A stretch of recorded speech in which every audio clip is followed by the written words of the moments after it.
Good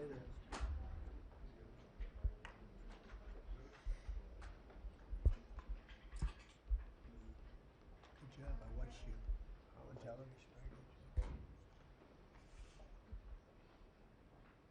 How are you? Well, thank you very much. We're going to have a little session today on the ambassadors. It's a group of people that were selected. They're doing very well. They're very far along in the process. And they're going to each introduce themselves and talk about the country that they're going to. They might say a little bit about themselves also, because people are very interested in that. We're also going to sign right now some executive orders, and Will, if you would come forward. Yes, sir. I'll start thinking about signing them, right? A few things for you today, sir. First, we have a pardon for Devin Archer. Devin Archer was a former business partner of the Biden family. He was prosecuted relating to a fraud investigation, but notably, the tone and tenor of that prosecution changed dramatically after he began to cooperate with congressional investigators and serve as a witness against Hunter Biden and the Biden family. We believe that was an injustice, and therefore we're asking you to pardon him. And many people have asked me to do this. They think he was treated very unfairly. And I looked at the records, studied the records, and he was a victim of a crime, as far as I'm concerned. So we're going to undo that.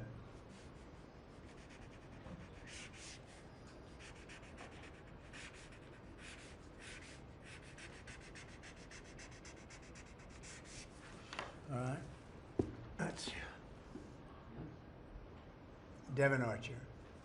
Congratulations, Devin. Next, sir, we have a presidential memorandum for your attention. This memorandum requires the immediate declassification of all FBI files relating to the Crossfire Hurricane investigation. This was obviously one of the instances of the weaponization of law enforcement powers of prosecution against you and others. We believe that it's long past time for the American people to have a full and complete understanding of what exactly is in those files. Which gives the media the right to go in and check it. You probably won't bother because you're not going to like what you see. But this was total weaponization. It's a disgrace. Should never happen in this country. But now you'll be able to see for yourselves, all declassified. Is that correct? Would you Yes, sir. say? All declassified? Yes, sir. Everything? The FBI file with there's a classified annex, but other than that, this will put everything in the public eye.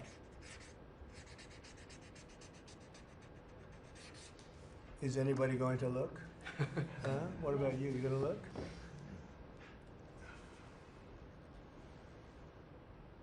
And frankly, the FBI should be ashamed of themselves, and so should the Department of Justice, and so should Biden.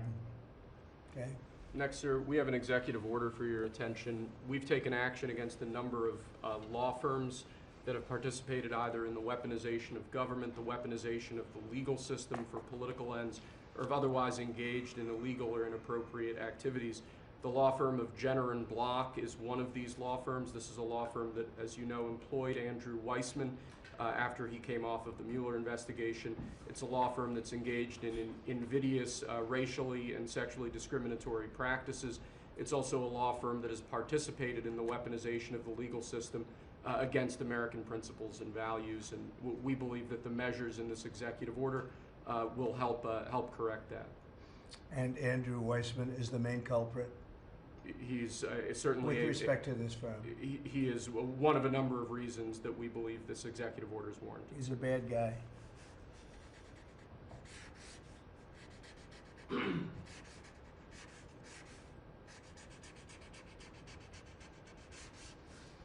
Okay.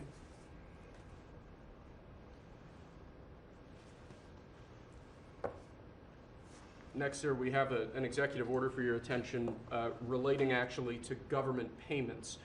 Historically, checks issued by the Treasury are, I believe, 14 times more likely to become the subject of fraud than electronic transfer payments.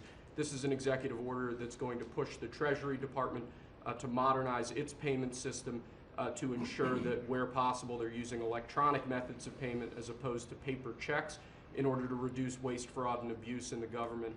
which is obviously an endeavor that we've been pursuing in numerous aspects of government under your leadership. It's basically modernization of equipment and methods, and it's something that really I think he's going to be a great Secretary of the Treasury wanted, Scott, and so we're doing this, and we have other modernization programs going on. We could let somebody else, whoever's next, whoever that may be, do it, but it's something that should have been done 25, 30 years ago.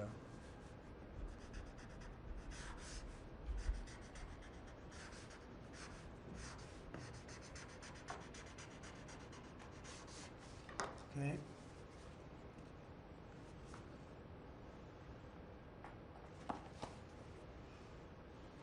Along similar lines, sir, this is an executive order. We're calling it Protecting America's Bank Account. The basic idea here is that instead of having lots of different departments and agencies and offices issuing payment, often without justification, often without any provided rationale, we're going to be centraling payment processes where possible in the Department of the Treasury and ensuring that measures are taken in Treasury against waste, fraud, and abuse to ensure that money that's leaving the public Treasury is as protected as it possibly can be. All right, good.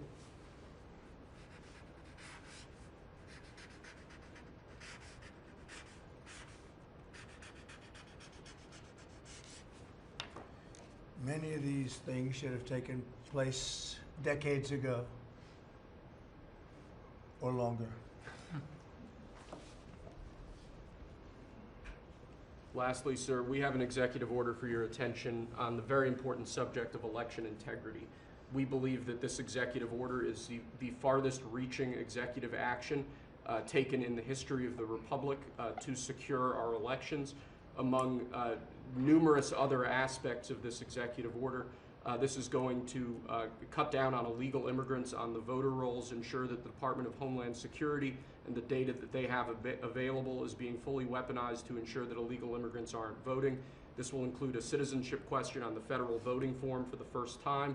This executive order instructs the EAC to cut federal funding to states that don't take reasonable steps to secure their election. This calls on the Department of Justice to vigorously prosecute election crimes, particularly in states that we don't believe are in compliance with federal law around election integrity. I could go on and on for a while, sir, but compliance with National Election Day rules, cracking down and investigating and prosecuting foreign interference in our elections, revoking President Biden's Executive Order 14019, which essentially weaponized government to corrupt and pollute our election process. There's a lot in here, but we believe that these are very important steps that we need to be taking as an administration at your direction to ensure that our elections are as secure as they possibly can be. Okay, you all understand that? Yes. Election fraud, you've heard the term. We'll end it, hopefully. At least this will go a long way toward ending it. There are other steps that we will be taking in the coming weeks, and we think we'll be able to end up getting fair elections.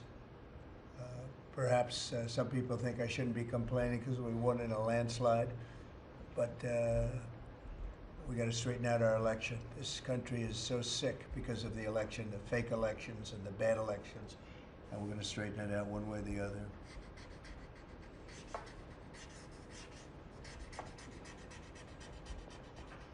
And it's an honor to sign this one.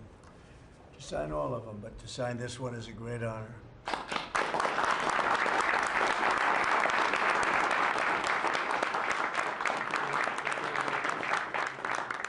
Thank you very much. Sorry, sir. So we're going to go around the room a little bit quickly, and we're going to introduce these very outstanding people. They've had, in all cases, outstanding careers. They're very incredible people that are going along as rapidly as the system can go along. We're ahead of, I guess, anybody else thus far. So I want to thank John Thune. He's done a very good job, and the whole Senate. We're being delayed as much as possible by Democrats, but that's standard. It gets to be just standard.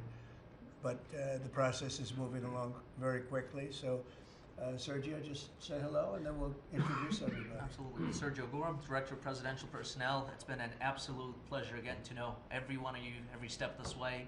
As the President said, We have more nominees today from the Senate than at any previous point, over 70, and that's a record in 2 months. And we're proud of that, and we're determined to ensure the world has America First patriots in all of our posts. Charlie? Charles Kushner. I'm going to France and Monaco, and proud to serve under the greatest president of our country. Very proud to serve. Thank you, Charlie. James Blair, honored to work here in the White House as Deputy Chief of Staff. And Mr. President, I think that all of these successful people would want to go serve the United States under your leadership as a testament to your vision and leadership. Thank you, James. I'm David Perdue. I'm going to the People's Republic of China, and it's my honor to represent President Trump, people of America, and represent our interests and values in China. I'm Leah Campos. I'm going to represent the President in the Dominican Republic. Mr. President, thank you for the honor to serve you in the Republic. Thank you. Thank you. Mike Welch, National Security Advisor. Look forward to working with every one of you on behalf of the President, his leadership, and the American Thanks, people. John Arrigo. I'm going to the Republic of Portugal, and I'm very excited to do so and serve what I consider one of my closest friends and one of the best presidents this country has ever had. Thank you. Kevin Cabrera, nominated to be ambassador to Panama. It truly is an honor, President, to be part of your administration. Thank you. Tom Barrett, nominee to the Republic of Turkey. Delighted and honored to be with you, Mr. President, in that host country, which is one of the most ancient in civilization, is in search for your peace, prosperity, and security program. Thank Good you. place. Mr. President, Good leader, too. Mr. President, thank you. It's an honor. I'm Pete Hoekstra, you know that. Yeah. But I am going to Canada. Ooh. I look forward to serving you in Canada and your agenda. And you do a great job. Thanks, Pete. Juan Johnson, sir. Thank you for the nomination to represent you and the United States to the United Mexican States. And I'm really encouraged by some of the conversations you've had with President Sheinbaum recently and to the increase in support that we've seen out of her government along our border on important issues. So thank you, sir. They have stepped it up a lot. Yes, sir. Mexico and Canada, so see how it works, right? Yes, sir. Thanks. Matt Whitaker from Des Moines, Iowa. I'm proud to, as soon as I'm confirmed, go represent you at the North Atlantic Treaty Organization. Good. Thank you, man. George Glass on my way to Japan. Previous administration, I served for you in Portugal. It is a great honor to be able to do this the second time. Thank you very much for the opportunity. Thank you, George. President Trump, my name is Ken Howry. I'm your nominee to be ambassador to the Kingdom of Denmark, a very close partner and ally. I served for you last time for the Kingdom of Sweden. I want to thank you for the faith you've placed in me as your nominee to Denmark. Thank you. Thank you very much. President Trump, thank you for the honor of a lifetime. My name is Stacy Feinberg, and hopefully I'll have the honor of serving in Luxembourg. And I think that this is the greatest presidency and the greatest time in history, and it's all because of you. Thank you very much. Nicole McGraw, nominated to serve in Croatia, and it's such an honor to be here with you today and to serve you and the American people. Thank you. Thank you very much. President Trump, thank you very much for your nomination to the Republic of Chile. And let me tell you, Border Patrol agents are so thankful for everything that you've done for them. But it's That a man great. knows more about the border than anybody. I want to tell you. Thank you. President, it's a great honor. Thank you very Thanks. much. Good afternoon, Mr. President. Brian Birch. If I'm confirmed, I'll be representing you at the Holy See. And Catholics are very proud of your work. Your team is doing an excellent job, so thank you. Very honored to serve. Thank you very much. Mr. President, thank you again for the honor, the greatest privilege. My name is Summer Sparkus. I will serve this great man at the Republic of Malta. Thank you, sir. Thank you, Mr. President. Joe Popolo from Dallas, Texas. Very proud to serve you at the Kingdom of the Netherlands, the very first country to recognize the United States 250 years ago. Thank you. Thank you. Mr. President, if I'm confirmed, I will be representing you in the state of Israel. It will be an extraordinary honor, and you've done more for Israel than any president in any time of its history, and we are grateful. And I'm hoping I'll get to be there by Passover. Thank you, Mike. And Mike is an outstanding guy. They all are. And Mike, I think he's going to do wonders for Israel. He actually probably gets along with both sides, and that'll be interesting to see. But the world is watching you, Mike, so good luck. Good luck. You're going to do well. Thank you very much. Mr. President, thank you for this great honor to serve the Republic of Italy and San Marino. I'm so looking forward to going over there and working with that great ally, and for the pleasure to serve you Your staff has been great working with us and have done a great job, and we really appreciate them. Thank you, sir, Thank for you. pushing this along. Have a good time. A really good time. I'm Warren Stevens from Little Rock, Arkansas, and I have the honor to represent the President and the United States in Great Britain and Northern Ireland, and to be chosen to go to such an important ally of ours is, I know, sir, and I'm looking forward to it, but thank you for the honor. You're going to do fantastically. These are tremendously successful people, and you two guys, and then you add on Mike. I think they have a little more money than Mike, but he's got some other advantages. He's got some other, like upstairs, he's got some big advantages. Yeah, he does. It's very exciting. It's really exciting to have all of you. Would you have any questions, media, for the people that you just saw? So outstanding, and I thought it would be nice to bring them before you. And so if you have any questions, please. I wanted to ask you about the talks in Saudi Arabia. It sounds like you made some progress on the Black Sea ceasefire. Could you update us on that? What happens now? So we've made a lot of progress on two fronts, on both sections that we call them sections, but they're much more than that, Russia, Ukraine, and also the Middle East, and we'll see what happens. We're in deep discussions with Russia and Ukraine, and I would say it's going well, but it's a situation we should have never had to even think about, should have never happened. And on the Middle East, that's been going on for a lot of years, centuries and centuries. It just keeps going, and we are making a lot of progress. So that's all I can report. But some very, very big talks are going, and detailed talks are going on right now on both fronts. Mr. President, you said that your national security advisor learned a lesson after a reporter... Wait a minute, excuse me, I didn't pick you. Go ahead, please. Mr. President, the ceasefire agreement that was broken today allows for third-party countries to help implement the agreement. What does that look like, and who's going to be involved? The ceasefire agreement? Yes, the maritime ceasefire agreement between Russia and Ukraine. Well, they're going to get together. Look, it's they agreed to something and it got broken. There's tremendous animosity. There's a lot of hatred, as you can probably tell. And it allows for people to get together, mediate it, arbitrate it, and see if we can get it stopped. And I think it will. That'll get stopped. What countries are you looking to work with, sir, to help implement and monitor that ceasefire? We have other countries involved, and they're involved very strongly in the process. And that'll be resolved. That's actually, as bad as it is, that's the least of the problems. So we'll get that resolved. And we are being aided by other countries too. Yes, please.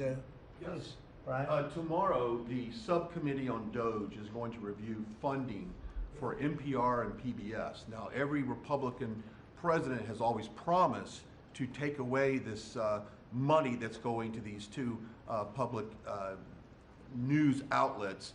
If they're successful, I know Senator Kennedy has backed it, Marjorie Taylor Greene in Congress has backed it. Would you be interested in defunding and taking away taxpayer dollars to NPR and PBS? Well, I would love to do that. I think it's very unfair. It's been very biased for the whole group. I mean, a whole group of them. And frankly, there's plenty look at all the media you have right now. There's plenty of coverage. I was from a different age, and they spend more money than any other network of its type ever conceived. So the kind of money that's being wasted, and it's a very biased view, you know that better than anybody. And I'd be honored to see it end. We're well covered. Look at all the people that we have here today. We're well covered, and we don't need it, and it's a waste of money, especially. I don't even know what DOGE's recommendation is. I assume their recommendation is to close them up. Well, after they hear all the testimony, I think they're going to make a decision relatively sooner than later. Yeah. But we'll see what that turns out. I can't imagine that they wouldn't, because they have found so much waste, fraud, and abuse, hundreds of billions of dollars, and just waste, fraud, abuse. You heard yesterday some of the new things that were found. 22 billion just in environment, billion. You know, if you had 22 million, Warren, it would be nice, but 22 billion put into environmental accounts. One was 2 billion into one account, Stacey Abrams, where they had $100 in the account, and just came in. They put $2 billion, and you guys are looking. So you mean 2 million or maybe 200,000? No, $2 billion were put in the account. What do you think of that, Mike? Do you think that's a straight deal? 2 billion? Just write me the check, Mr. President. I'll take it with me to Israel. It's it's a horrible thing, and we have so many of those things. So they've done an incredible job, and the country wants to hear it. I think Doge is actually very popular because of what's happening. They're hearing about all of these scams and for big money, tremendous amount. And when you add it up, just hundreds of billions of dollars being wasted, and much of it's fraud. You know, we talk about waste. And it is waste and abuse, but a lot of it's fraud Can I too. follow up on something? Yeah, go ahead, Brian. I just want to follow up on that. If Planned Parenthood is defunded, would you look into the harvesting of baby organs that they've done throughout the years and maybe go after some criminal prosecution on that? Well, I think you're talking about a subject that is a heated subject, and we'll look into it. We're going to look into everything, but that's certainly a subject that's been debated for a long time, and we will look into it, yeah. Mr. President, Some senators have expressed hope that the White House will support a rescission package to codify some of the Doge cuts into law. Where does the White House stand on that? And are you making progress on that? Which package? A rescission package to codify some of the Doge cuts into law. Yeah, well, it would be great. I think we're going to do that. I think they're going to do it. I think we're also going to be codifying a lot of the executive orders that we've done, which have been very popular. And we're looking at one, I will tell you right now, that I think perhaps will be controversial, but not with the people, and that's sanctuary cities. We're going to end sanctuary cities for some of these jurisdictions that aren't cooperating with law enforcement. They're guarding criminals. They're taking the rights away from the citizens of their state and their city. And we're going to be ending sanctuary cities if we find it necessary to do in certain major areas. And we may just end the entire thing altogether because it's just a way of protecting criminals. And nobody else is benefited by that. And for some reason, Democrats want to keep and they want to shield criminals from being sent back to their countries or being sent to prison. And in the meantime, the crime rate has gone through the roof. Under Biden, it was through the roof. It's starting to come down, but we're taking a lot of people out of here. So we may be presenting you very shortly with a executive order ending sanctuary cities. Mr. President, are you going to change any of the practices that your national security officials used after a reporter was inadvertently added to a group chat about attacks on Yemen? Well, I think it's a question I've been asked now, and I've given a few answers, and they've all been the same. We have an amazing group. Our national security now is stronger than it's ever been. We have had a very successful, numerous attacks on that area. These are people that shoot down ships, not only our ships, ships all over the world. They're shooting down right out of the water and damaging them badly, or they're going down. They're also shooting anything that happens to be flying in the area. We hit them very hard. There was no classified information, as I understand it.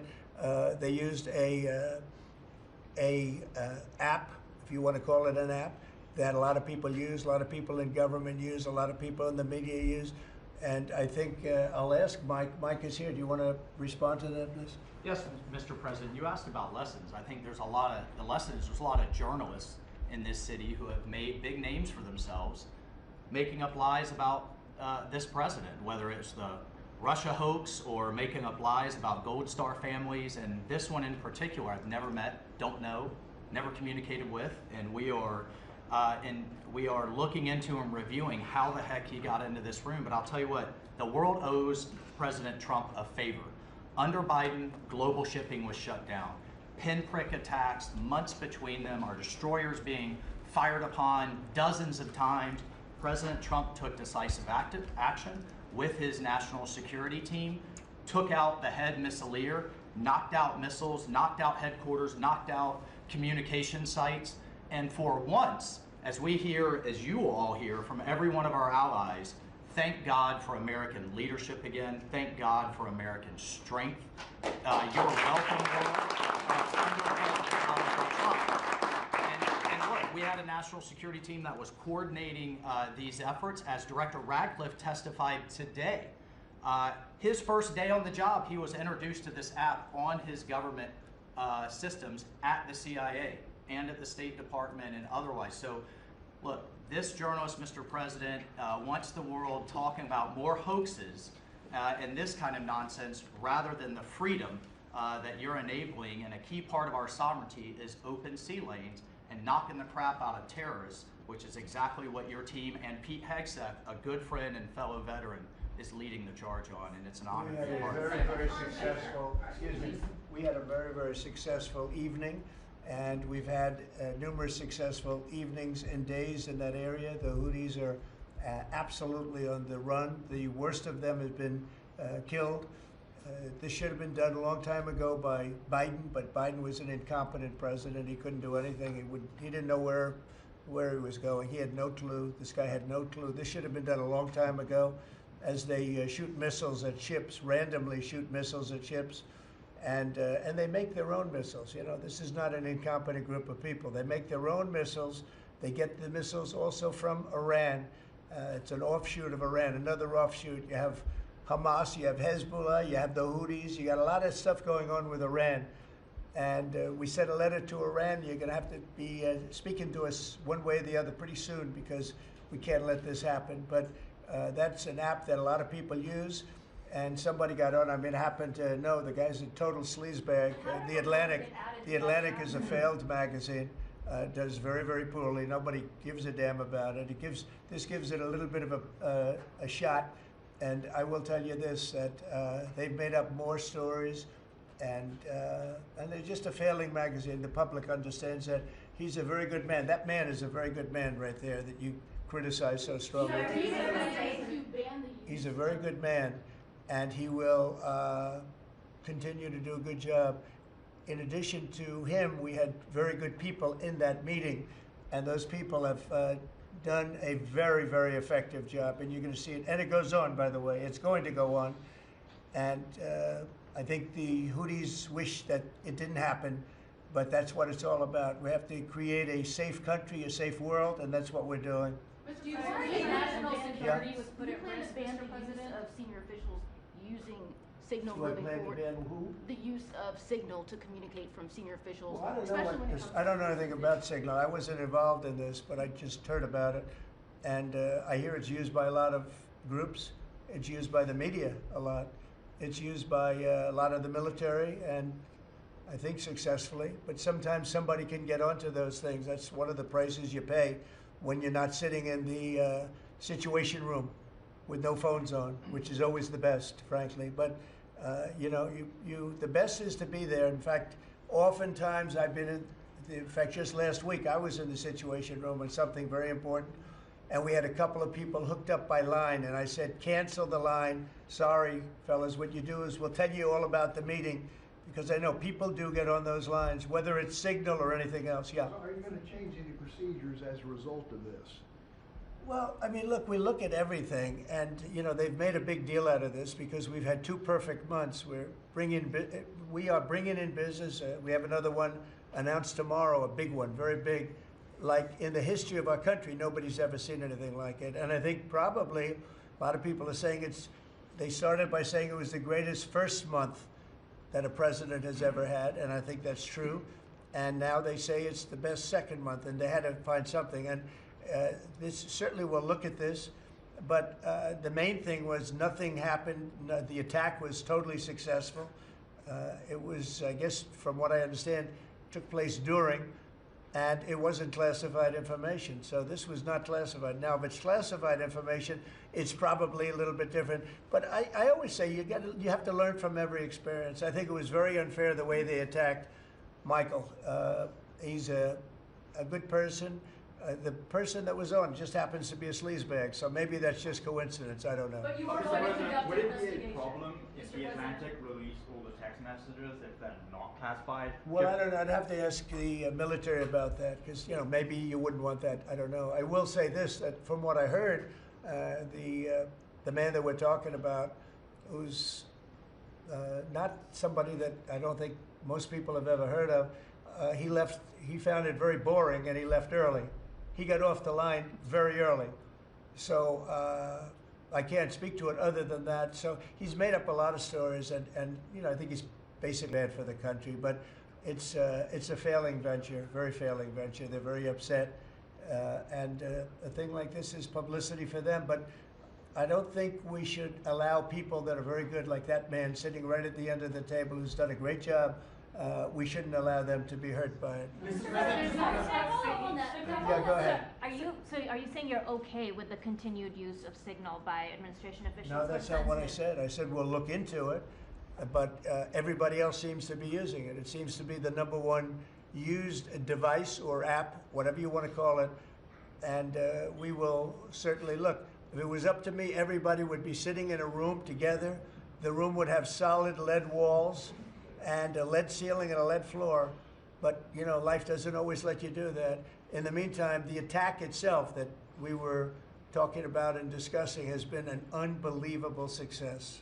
But you will conduct an investigation, is what you're saying into this. We'll look into it, Chair. Mr. President, I would look into it, Chair. I want to look Is that into the FBI or anything the like that. I would ask them. It's not really an FBI thing. It's really something having to do with security. Security, like, will somebody be able to break in? Are people able to break into conversations? And if that's true, we're going to have to find some other form of device. And I think that's something that we may have to do. Some people like Signal very much. Other people probably don't. But we'll look into it. I think, Michael, I've asked you to immediately study that and find out. If people are able to break into a system, now in this case, it wasn't that this attack was going on and nobody found out anything. And again, the person that was on, as I understand it, he left very early because he didn't find it very exciting. But I think it's something you should look into. Yes, sir, we are. We have our technical experts looking at it. We have our legal teams looking at it. And of course, we're going to keep everything as secure as possible. No one in your national security team would ever put anyone in danger. And as you've said, and we've repeatedly said, the attack was phenomenal and it's ongoing. But the media wants to talk about everything else except for the hostages you're getting out of the Middle East, Iran on its back foot, sea lanes getting reopened, peace in Europe. As we just saw today with a Black Sea ceasefire, we were just on with Steve Witkoff, myself, our team in Saudi Arabia. They want to talk about all this other stuff except for your amazing successes and the successes of your team. One of the other things, and sometimes you have to move very quickly, and there are other devices that are very good, but they are very, very cumbersome, and you're not able to use them and from a practical standpoint. So all we can do is find out the best we have with modern technology. They'll probably get better over the years. Yeah, go ahead. Sir, on the Black Sea, so the Kremlin has said that there are several conditions that would need to be met for this agreement to happen. This includes sanction relief for banks and some companies. Did the U.S. agree to all of those conditions that they laid out? They will be looking at them, and we're thinking about all of them right now. There are about 5 or 6 conditions. We're looking at all of them. The White House has said that it's looking into how a journalist got added to that Signal chat. Is it possible that there could be a firing of even a lower mid-level official once that person is identified? About what? About the Signal chat that we've been discussing. We've pretty much looked into it. It's pretty simple, to be honest. It's not. It's just something that can happen. It can happen. You can even prepare for it. It can happen. Sometimes people are hooked in and you don't know they're hooked in. They're hooked into your line and they don't even mean bad by it. But it's not a perfect technology. There is no perfect technology. The really good ones are very cumbersome, very hard to access. And I think we're going to look at, we always want to use the best technology. This was the best technology for the moment. But again, it wasn't classified, so they probably viewed it as being something that wasn't that important. And it obviously, with the attack being, I mean, I don't know if it's been read out to you yet, but that attack was a tremendous success for the U.S., a tremendous success. Who said the information Go ahead, was please. not classified? Do you think that Mike Waltz made a mistake, and does he need to apologize? No, I don't think he should apologize. I think he's doing his best.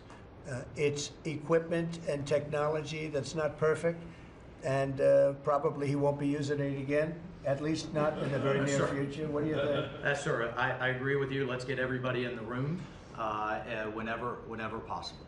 A lot of times you find out defects by exactly things like that, but I don't think it's something we're looking forward to using again. We may be forced to use it. You may be in a situation where you need speed as opposed to gross safety, and you may be forced to use it, but generally speaking, I think we probably won't be using it very much. The Secretary of Defense, on that chain, the Secretary of Defense, Pete Hegseth, and J.D. Vance, the Vice President, said that the Europeans were freeloading. Do you agree with that assessment? Do you really want me to answer that? Yeah, I think they've been freeloading. The European Union's been absolutely terrible to us on trade, terrible. And as you know, NATO, I got them to pay hundreds of billions of dollars. They were way behind. And if you look if you look at Ukraine, so we're in for $350 billion because of Biden. Should have never happened, this war. All these dead people should not be dead. All these broken cities that are demolished down to the ground, those gorgeous towers, the most beautiful in the world, the most beautiful spires in the world. The spires in Ukraine were said to be the most beautiful of all. Just about every one of them is lying on its side in a million pieces. It's so sad to see what's happened to a heritage. No, I think that when they say the European Union and you could say NATO also. Look, NATO, and I don't blame NATO for this. I don't blame Europe for this. I blame Biden for the fact that he didn't make them equalize. And to this day, I said to him, you got to catch up, you got to equalize. But why are they in for $100 billion and we're in for possibly $350 billion? It shouldn't be. It shouldn't be. And you could say more important for them because we have an ocean in between. So, you know, it's one of those things. You'll be seeing Liberation Day. I call it Liberation Day in America. You're going to be seeing on April 2nd. Didn't want to do it on April 1st for the obvious reason, April 2nd. But you'll be seeing tariffs. And I think I've been very fair. I have them set. But I think I've been very fair to countries that have really abused us economically for many, many decades. Mr. President, that information was not classified.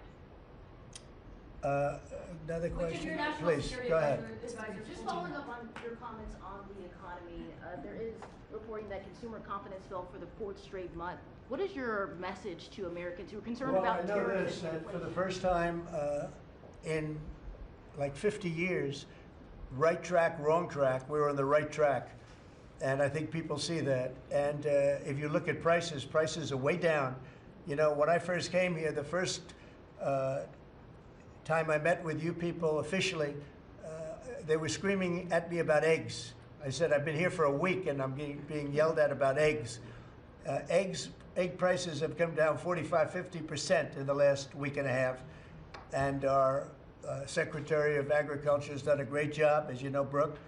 She's done a fantastic job, and others working with her have done a great job. But we brought eggs down at a level that nobody thought we could get at. I inherited that situation, and I inherited a grocery situation. The groceries went way up, an old-fashioned word, but it's a very descriptive word. Groceries have gone through the roof. And I used to campaign on it. I used to say, we're going to get groceries down, and we have got it down. I watched a certain newscast over the weekend, and a congressman, Democrat congressman, said, well, Trump's done a lot, I agree. He's been great on the border, he's been great on the military, but you know, he hasn't brought prices down. That's false. Gasoline's way down. Eggs are way down. Groceries are down very substantially, but down. Almost everything's down. Now, I'd like to see interest rates come down a little bit, and you're going to see billions of dollars, even trillions of dollars coming into our country very soon in the form of tariffs, because we were abused by presidents, and frankly, in all fairness, it wasn't their expertise, but they had no idea what they were doing. Mr. President, you say tariffs will create more jobs here in America. Oh, so yeah, sure. which states? Which states? It'll create a lot of money and more jobs. But if you look, so in the last, these gentlemen would know about it, and ladies, because some of the ladies are great businessmen in this room that are becoming ambassadors. Great, really great, top of the line. When you look at the number of companies that have said, like we're close to, I would say close to $4 trillion. We never had numbers like that. The #1 chip maker in the world from Taiwan coming in with $200 billion. We have Apple. Look at Apple. $500 billion. $500 billion They're going to build plants all over the United States. They were all being built in China. You have many, many companies, and maybe above all, you have the car companies coming in at levels that nobody's ever seen before. We have Honda is opening up one of the biggest plants in the world in Indiana, and many car companies are coming in. We have AI. We're leading China by a lot in AI, and we're going to keep it that way because we've made it very good for them, and we're going to protect them. Once a year, we'll protect them through taxes, through incentives, and also through tariffs. Thank you very much, everybody. Thank you very much. Thank you.